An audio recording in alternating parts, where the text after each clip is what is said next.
Hi friends, share বাজার রহস্য চ্যানেলে আপনাদের স্বাগত। আশা করি আপনারা ভালো আছেন এবং সুস্থ আছেন। গুপ্তধনের সন্ধানে আমরা এগিয়ে চলেছি একের পর এক এপিসোড নিয়ে। ফ্রেন্ডস, আজকে আমি সম্পূর্ণ একটা নতুন জিনিস আপনাদের কাছে তুলে ধরছি। যদি কেউ এই পদ্ধতিটা মানতে চান বা এই পদ্ধতি মানলে কি কি সুবিধা পেতে পারেন, আমি সেটা আপনাদেরকে ব্যাখ্যা করছি। এটা একটা এক্সেল শিট। এই এক্সেল শিটে কি কি আছে? প্রথমত হচ্ছে, যদি দেখেন, এটা আমার নিজস্ব তৈরি করা। পুরো মার্কেটের আমার বিজনেসটাকে ঠিকমতো মনিটর করার জন্য আমি কিন্তু এই ধরনের একটা এক্সেল শিট তৈরি করেছি। আপনারা চাইলে কিন্তু এই এক্সেল শিট যদি মনে করেন, তাহলে কিন্তু এইভাবে তৈরি করে আপনাদের কাজের জন্য ব্যবহার করতে পারেন। প্রথমে দেখুন ফ্রেন্ডস, কিছু কিছু শর্ট ভাবে লেখা আছে, সেটা হচ্ছে আমি আপনাদেরকে বলে দিই। প্রথম অপশন হচ্ছে সেক্টর, অর্থাৎ আমার যে শেয়ারটা আমি কিনেছি সেটা কোন সেক্টরকে মানে বিলংস করে। ঠিক আছে, যেমন ধরুন দীপক নাইট্রেট, এটা কেমিক্যাল সেক্টরকে রিপ্রেজেন্ট করে। তাহলে ফার্স্ট কলামটা হচ্ছে সেক্টর, তারপরের কলামটা হচ্ছে কোম্পানি, যে কোম্পানিটাতে আমি ইনভেস্ট করেছি সেটা কি কোম্পানি, কোম্পানির নাম। তৃতীয় যে কলাম সেটা হচ্ছে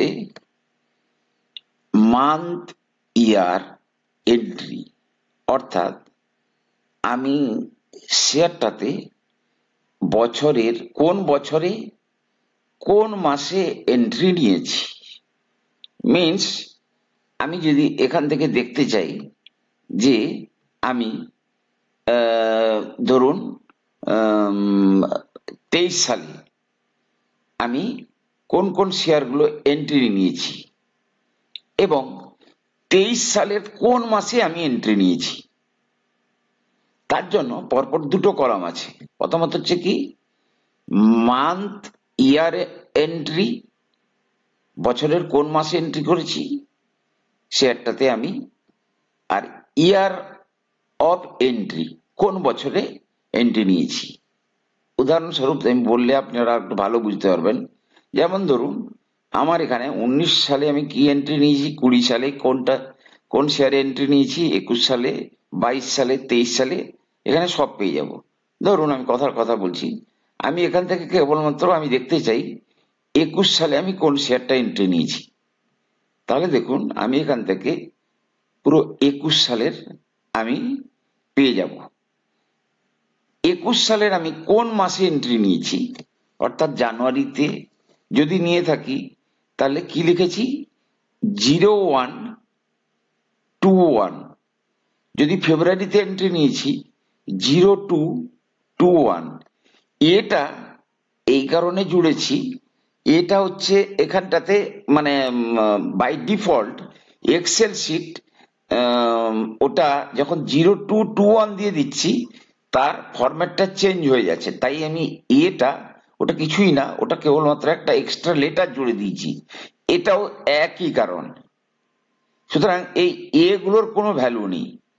তাহলে আমি 21 সালে কি কি এন্ট্রি নিয়েছি আমি ফিল্টার করলে সব পেয়ে যাচ্ছি। এবার 21 সালের আমি যদি কোনো একটা মান্থকে চুজ করতে চাই, ধরুন আমি 21 সালের ধরুন সেপ্টেম্বর মাসে কি কি শেয়ারে এন্ট্রি নিয়েছি আমি দেখুন এখান থেকে পেয়ে যাব। তাহলে 21 সালের সেপ্টেম্বর মাসে আমি কেবলমাত্র দুটো শেয়ারে এন্ট্রি নিয়েছি। তাহলে প্রথমে হচ্ছে সেক্টর, তারপরে হচ্ছে কোম্পানির নাম, তারপরে হচ্ছে ইয়ার এবং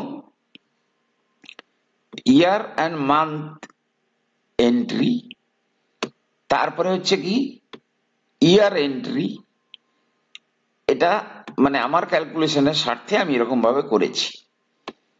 তারপরে যদি অপশনটাতে চলে যাই, তাহলে দেখব সেখানটাতে যে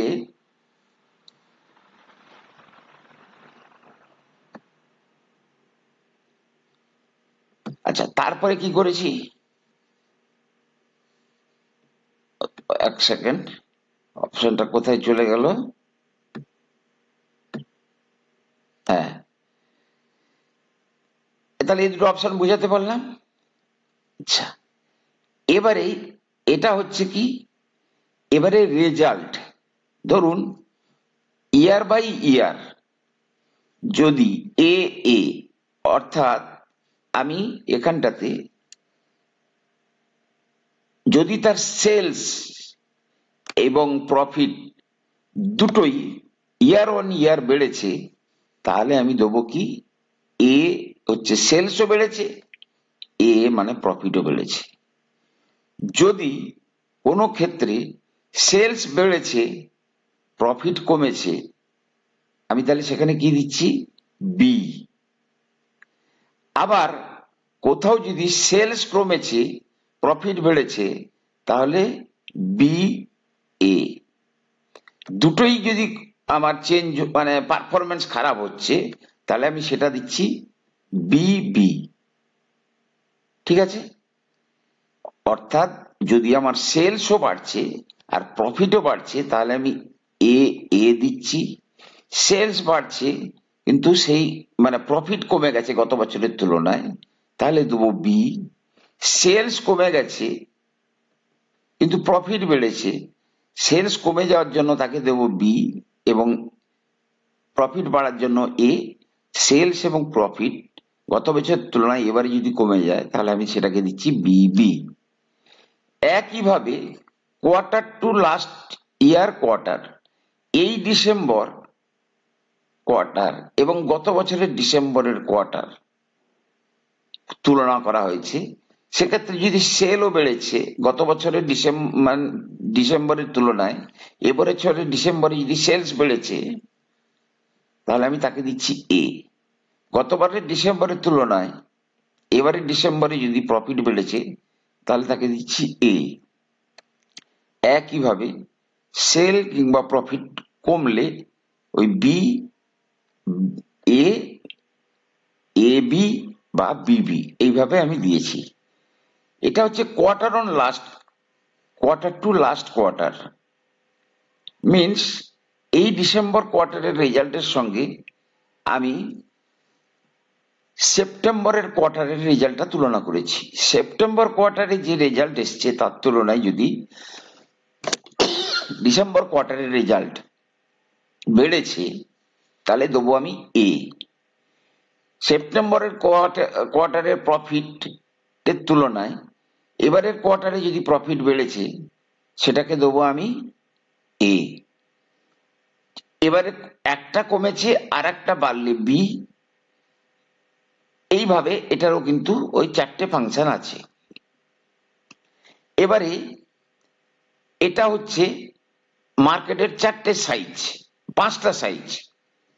আমার কোম্পানিটা large cap, mid cap, small cap, micro cap না পেনি স্টক, সেটা আমি এখানে দিয়েছি। এর দ্বারা আমি কি পাবো, আমি যদি দেখতে চাই যে আমার লার্জ ক্যাপ কোম্পানি কি কি আছে আমার পোর্টফোলিওতে, তাহলে আমি এখান থেকে কেবলমাত্র লার্জ ক্যাপ কোম্পানিগুলো পেয়ে গেলাম। ঠিক আছে, যদি আমি মিড ক্যাপ খুঁজতে চাই, তাহলে কিন্তু আমি শুধু মিড ক্যাপও পেয়ে যাব। যেমন ধরুন এখানে আমি ফিল্টার লাগিয়ে আমি সব মিড ক্যাপও পেয়ে গেলাম। ক্লিয়ার? এবারে আমি এর পরের যে অপশনটা সেটা বলি, সেটা হচ্ছে কি, তাহলে এবারে মার্কেট সাইজ মানে কত টাকার কোম্পানি, আমার কোম্পানিটাকে আমি এক চান্সে যদি জানতে চাই, ধরুন বোরোসিল রিনিউয়েবল এনার্জি লিমিটেড, এটা 5,991 কোটি টাকার কোম্পানি। এগুলো আমি প্রতি মাসে মাসে যখন শেয়ার প্রাইস বাড়ার সঙ্গে সঙ্গে বা কমার সঙ্গে সঙ্গে এই মার্কেট ক্যাপটা চেঞ্জ হতে থাকবে, ঠিক আছে। সেক্ষেত্রে আমি সেটা প্রতি মাসে মাসে ম্যানুয়ালি চেঞ্জ করি। এর পরের অপশনটা হচ্ছে কি, এর পরের অপশনটা হচ্ছে কি দেখুন, আচ্ছা মার্কেট ক্যাপ হয়ে গেল। বুক ভ্যালু, 10 টাকার বুক ভ্যালুর শেয়ার আছে, না 5 টাকার আছে, না 2 টাকার আছে, না 1 টাকার শেয়ার, আমি এক চান্সে এখান থেকে বের করতে পারবো বুক ভ্যালু। এবারে কোম্পানির ইনিশিয়াল ইকুইটি কত ছিল, অর্থাৎ কোম্পানি বর্তমানে তার যে ইকুইটি হোল্ডারদের কাছ থেকে কত টাকা তুলেছিল, সেই অ্যামাউন্টটা আমার এই অপশানে আছে। তারপরে আছে পিই, প্রাইস টু আর্নিং কত, যেটা আমি আপনাদের প্রত্যেকটা ভিডিওতে দেখিয়েছি। তারপরে আছে আর্নিং পার শেয়ার, ইপিএস কত হচ্ছে, ঠিক আছে। এরপর পরের অপশন আছে ক্যাপিটাল ডিপ্লয়েড, অর্থাৎ এই শেয়ারটাতে আমি কত টাকা ইনভেস্ট করেছি, ক্যাপিটাল ডিপ্লয়েড সিডি। তারপরেরটাতে আছে ক্যাপিটাল উইথড্রন, অর্থাৎ কত লাগিয়েছি, আমি কত টাকা তুলে নিয়েছি, ঠিক আছে। যেমন ধরুন আমি রেলওয়ে, ইন্ডিয়ান রেলওয়ে ফাইন্যান্স কর্পোরেশনে ধরুন আমি 16,000 টাকা লাগিয়েছিলাম, কিন্তু আমি ওইটা থেকে 33,586 টাকা আমি তুলে নিয়েছি, ক্লিয়ার। তা তুলে নেওয়ার পরেও এখনো আমার সেইখানটাতে যে শেয়ার আছে তার যে ভ্যালু, লাস্ট ভ্যালু, সেটা কিন্তু এখানে আমার ইয়ে দিয়ে দিচ্ছে, তার অ্যামাউন্টটা কত এখানে আমরা পেয়ে যাচ্ছি। এবারে এটা আমি আমার জন্য করেছি, এখানে একটা হচ্ছে রিমার্স কলম NFS, not for sale logic. ধরুন আমি এত ইনভেস্ট করেছিলাম, তার চেয়ে ডবল তুলে নিয়েছি, এতটা পড়ে আছে, এটা আমার পড়েই থাকবে, এটা আমি বিক্রি করব না, তাই এখানে লিখেছি নট ফর সেল।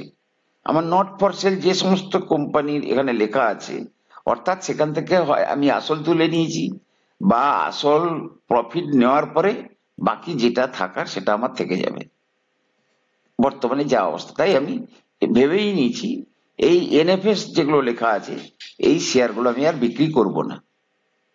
এরপরে আছে র্যাঙ্ক। ধরুন আমার পোর্টফোলিও যদি, ধরুন কথার কথা বলছি, ধরুন 10 লাখ টাকা, 10 লাখ টাকার মধ্যে আমার সবচেয়ে বেশি ইনভেস্টমেন্ট কোন শেয়ারটাতে আছে, সেই তাকে আমি র্যাঙ্ক দিয়েছি কি 1, ঠিক আছে। আমার কি বলে এরপরে 2 নম্বর কি আছে, ঠিক আছে, 3 নম্বর কি আছে, এইভাবে আমার এখানে কিন্তু সম্পূর্ণ র্যাঙ্কিং দেওয়া আছে, যে আমার সবচেয়ে বেশি টাকা কোন কোম্পানিতে আছে, সবচেয়ে কম টাকা কোথায় আছে। এবারে এটা হচ্ছে রেজাল্ট। রেজাল্ট কি, প্রতি 3 মাস অন্তর অন্তর রেজাল্ট আসছে, আমি যেটা রেজাল্ট দেখতে পেয়ে গেছি সেটার জন্য লেখা থাকছে আর বলে। এখানে দেখুন অপশনটাকে হাইড করা আছে, এই যে এই দেখুন আর আর এগুলোর কিন্তু গত কোয়ার্টারের রেজাল্ট আমি পেয়ে গেছি, ক্লিয়ার। তারপরের অপশনটাতে ধরুন কবে রেজাল্টটা বেরোবে আমি সেটা লিখে রাখি, বিভিন্ন জায়গায় আছে। তো মোটামুটি এই ধরনের একটা এক্সেল শিট আমি তৈরি করেছি, এতে আমার যে কোনো প্রশ্নের উত্তর এক মানে হঠাৎ করে দরকার পড়লে আমি পেয়ে যাব। ধরুন আমি দেখতে চাইছি যে প্রতি কোয়ার্টারে, প্রতি বছরে বছরে কে কার সেলস বেড়েছে, প্রফিট বেড়েছে, কোয়ার্টার অন লাস্ট কোয়ার্টার, মানে এবছরের কোয়ার্টার একই কোয়ার্টার আগের বছরের কে বেড়েছে সেটা এখান থেকে পেয়ে যাব। আবার কোয়ার্টার অন লাস্ট কোয়ার্টার, এই বছরের ডিসেম্বর কোয়ার্টার এবং সেপ্টেম্বর কোয়ার্টারের তুলনা। তো আমি সেখান থেকে কি বের করে নিই? ধরুন আমি চাইছি এই তিনটেই কার এ এ আছে, সেলসও বেড়েছে, প্রফিটও বেড়েছে, বছরে বেড়েছে, কোয়ার্টার অন লাস্ট কোয়ার্টারও বেড়েছে ধরুন এ এ, এবং কোয়ার্টার টু লাস্ট কোয়ার্টারও বেড়েছে এ এ। তাহলে আমি কি পেয়ে গেলাম? কোন কোম্পানিগুলোর সবকিছু জিনিস বাড়ছে, সেলসও বাড়ছে, প্রফিটও বাড়ছে, সেলসও বাড়ছে, প্রফিটও বাড়ছে। কোম্পানিটা স্মল ক্যাপ না লার্জ ক্যাপ, কোম্পানির মার্কেট ক্যাপ কত, কোম্পানির পিই কত। তো এইভাবে আমি একটা এক্সেল শিট তৈরি করেছি আমার বোঝার স্বার্থে, এবং সেই কোম্পানিটা কোন সেক্টরের। ধরুন আমি এখান থেকে চাইছি যে আমি একটা এটাতে এ এ পেয়ে গেলাম। এবার ধরুন আমি চাইছি আমার আইটি সেক্টরের কোন কোন শেয়ারগুলো আছে, কি ধরুন আমার কেমিক্যাল সেক্টরের কোন কোন কোম্পানিগুলো আছে, আমি সেটাও কিন্তু এক চান্সে আমার যতটুকু বোঝার দরকার সেটা আমি পেয়ে যাব। কেমন? যেমন ধরুন আমি চাইছি যে অটোমোবাইল সেক্টর, কি ধরুন কোনো একটা সেক্টর, ধরুন আইটি সেক্টর নাকি। আমি যদি এখানে চলে যাই, আমি যদি এখানে এই দেখুন আইটি সফটওয়্যার, আইটি, আমি শুধু আইটি সফটওয়্যারে আমার ইনভেস্টমেন্ট কত আছে, আমি আমি কোনো একটা সেক্টরে বেশি ইনভেস্ট করে ফেলছি কিনা সেটা দেখার জন্য ধরুন আমি এখানে দিলাম আইটি সফটওয়্যার। ওকে, তাহলে আমার আইটি সফটওয়্যারে কি কি কোম্পানি, তার পারফরমেন্স কত, তার সমস্ত ডাটা আমি এখান থেকে পেয়ে যাচ্ছি। তো এইভাবে আমি এটা করেছি আমার বোঝার স্বার্থে। যদি আপনারা মনে করেন আপনাদের পোর্টফোলিওটাকে এভাবে ম্যানেজ করার জন্য এই মানে এক্সেল শিটটা আপনারা চান, তাহলে আমি আপনাদেরকে দিয়ে দেবো। এতে কিন্তু আপনার স্টাডি করতেও সুবিধা হবে। ঠিক আছে ফ্রেন্ড, দেখুন ভাবুন আমি ব্যবসাটাকে কেমন ভাবে করি, যাতে আপনারাও সেই রকম ভাবে করার কথা ভাবেন, সেই জন্য এই ভিডিও খান। ফ্রেন্ডস, কথা হবে পরের এপিসোডে। ভালো থাকুন, সুস্থ থাকুন।